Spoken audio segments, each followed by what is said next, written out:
This is literally me trying to get from my bed to the bathroom at night without my glasses.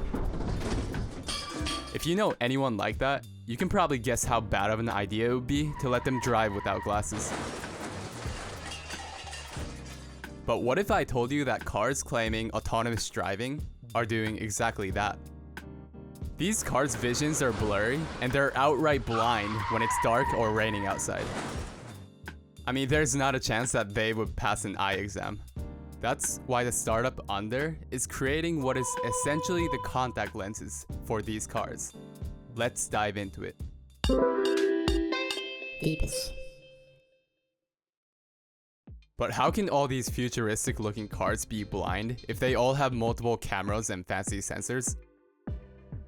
Well, let's compare what a supposedly self-driving car looks like next to a truly self-driving car. And yeah, look at the difference. The matter of fact is that these car manufacturers are really limited in options when it comes to finding a sensor that balances size, price, and of course the resolution. And since there's not a perfect sensor that balances all three of those things, the trend now is to shove as many sensors as possible into any cars claiming autonomous driving, creating an absolute mess of sensor jungle in each of these cars with no uniformity whatsoever. It's kind of like that era of phones before the iPhone came out, when phones were all over the place with their features and designs. As cool as those were, it simply wasn't so useful. But the one thing that all these cars have in common is that they all rely on the camera as the basis of their vision. And you can think of the cameras as the eyes of the car, as it senses the visible light to create a colorful image of the world. And isn't that the ultimate goal of automobile vision? To recreate our own eyesight that is so good at seeing and understanding the world around us? But our vision is a product of millions of years of evolution. It was first developed for hunting and seeing our enemies coming, and then over time it evolved into a system so complex that we can do things like grabbing food from the window while driving through a drive-thru. And people like Elon are going as far as to say that the only sensor that a self-driving car needs is the camera, since humans can drive just with their eyes too. And while that idea does sound appealing, it's a tough sell. After all, the eyes are only as good as the brain and the nervous system that makes the act of seeing so precise and efficient, which, looking at the current speed of development, is still far ways away. So, then cars need to find a way to correct their blurry vision that the camera captures by using some sort of vision correction, which in the case of cars comes in the form of sensors. Okay, so let's go check out what kind of options we have. Well, how about this? This bionic eye looking thing is the LiDAR. You've definitely heard of it before, but have you thought about how it really works?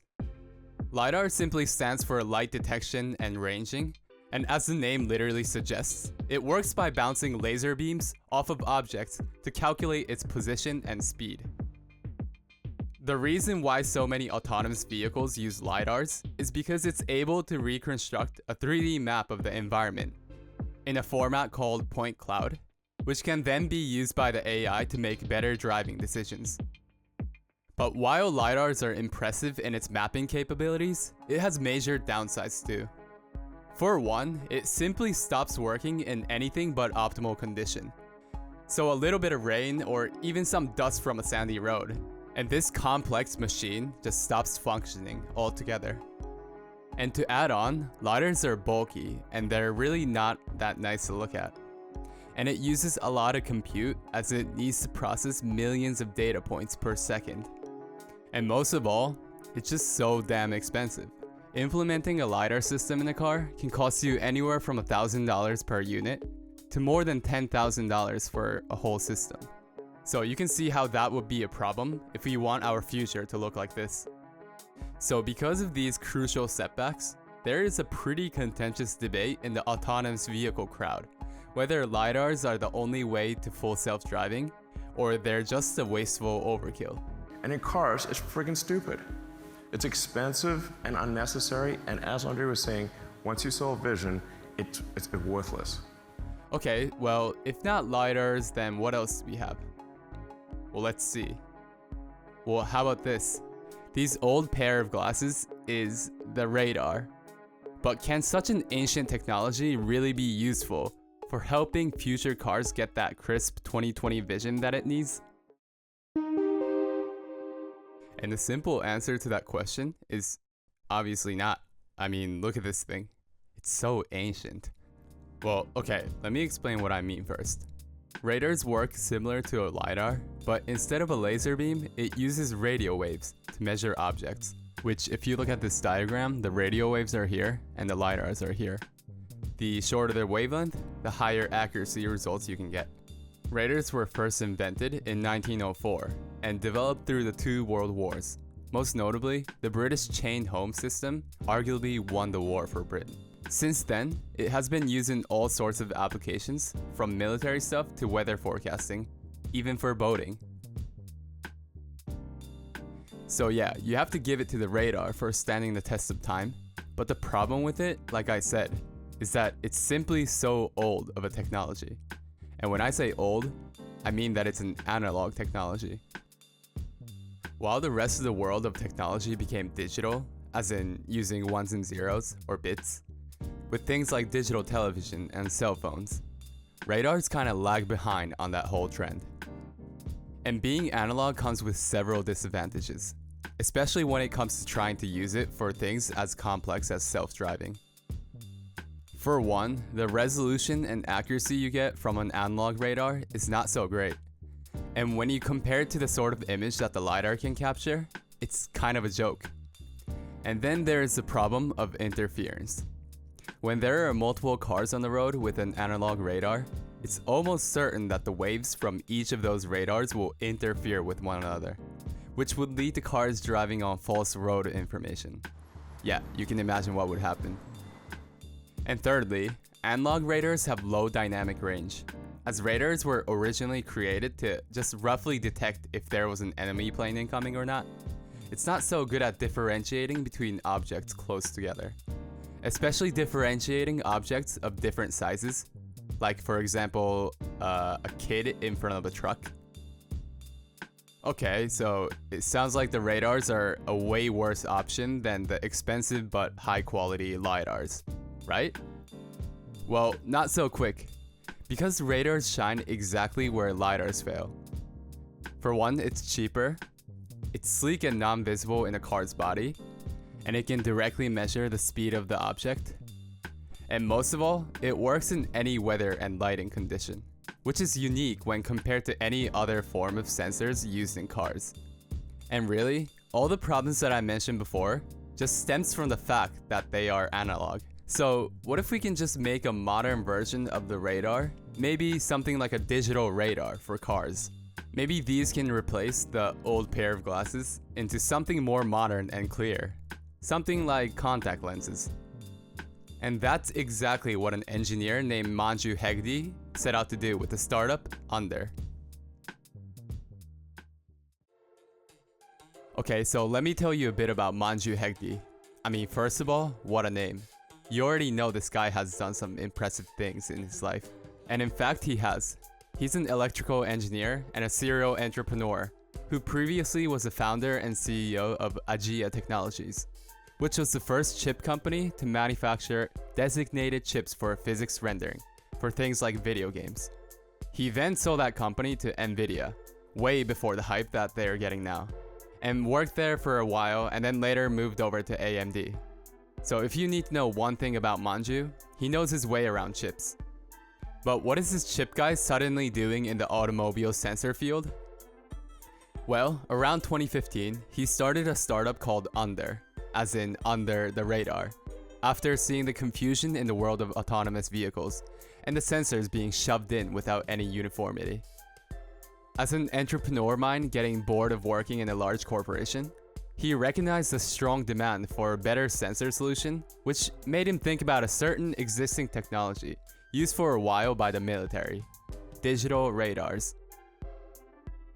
Digital radars has been used for high-demanding military applications for a while now, but as with anything involving the industrial military complex, it's super expensive, costing way beyond an ordinary car and probably closer to the price of few supercars.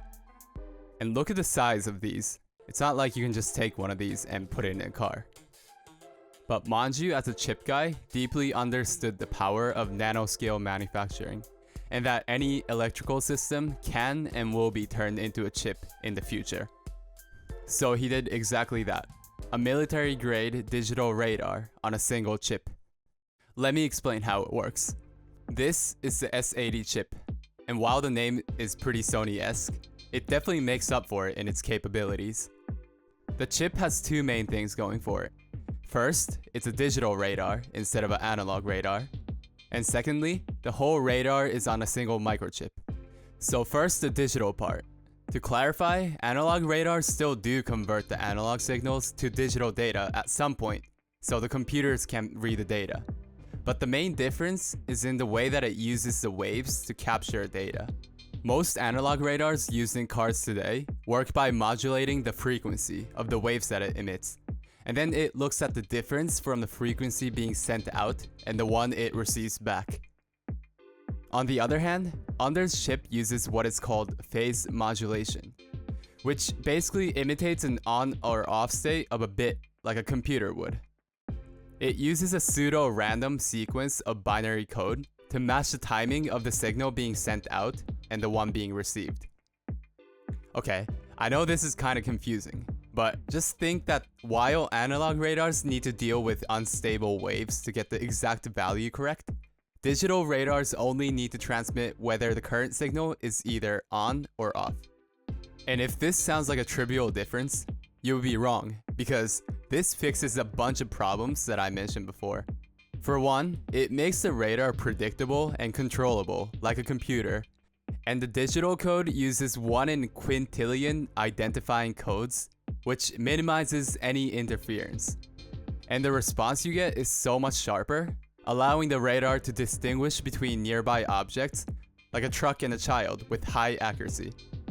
In addition, the digital architecture allows the chip to control 12 transmitters and 8 receivers, which means that it can act as 96 virtual receivers. And this dramatically increases the angular resolution. So radar image that once looked like this can now look like this. And then there's a system on chip aspect of this, using a manufacturing technique called CMOS. Maybe you've heard of CMOS in the context of camera sensors, but CMOS is just a manufacturing technique of taking a traditionally large sensor and recreating it on a nanoscale on a chip. I mean, it's literally modern day magic, and I too have no idea how something like that is possible.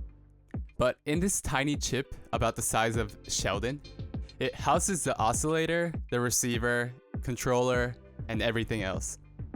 And being a system on chip means that it's super energy efficient, while having the ability to lower production costs, as you can print these things out just like you would any other computer chips. And the result of putting all of this into a single product is an almost perfect sensor. These are basically the contact lenses for automobile vision. With a sensor like this, you can take a basic camera vision and put these contacts on for a perfect 20/20 vision. So the product is impressive, but to really understand Uhnder as a company, you shouldn't look at it as a radar company or a car sensor company. It's fundamentally a chip company, deeply influenced by the career and vision of Manju Hegde. He took his long experience as a pioneer in the chip industry and brought that exact insight into a field that was less innovative. Ideas like CMOS, fabless manufacturing, and digitalization are not bound to the chip industry. Manju knew this, and he looked around where he could best apply his knowledge. But to get back to Uhnder, they have so far raised $50 million from businesses like Qualcomm and, more interestingly, Magna, which is one of the biggest auto parts manufacturers in the world. They first invested in Uhnder in 2020 and went on to create the world's first digital radar system, which was used in one commercial vehicle as far as I saw. And that vehicle was the Fisker. Yeah, I know, that was the EV startup that was recently dismantled by MKBHD. So yeah, maybe not the best debut of their chip in the wild. And to talk about some potential threats, they are working with many Chinese parts manufacturers and automobile software companies, which, seeing the escalating tension between US and China, could be a problem in the future. In addition, although I did make it sound like the LiDAR was totally out of the question, we have to keep in mind that LiDARs are still a relatively new technology. And with time, the many innovative LiDAR startups will likely come up with ways to solve all the problems that I mentioned earlier, mainly the price, which has already decreased rapidly in the past few years alone. But honestly, I could only come up with a few criticisms for Uhnder. They're just a rock-solid startup. They built a strong team of industry veterans, got all the certifications needed since automobile field is notorious for its certifications, and they're already focused on quality assurance, which is quite rare to see in a young startup company.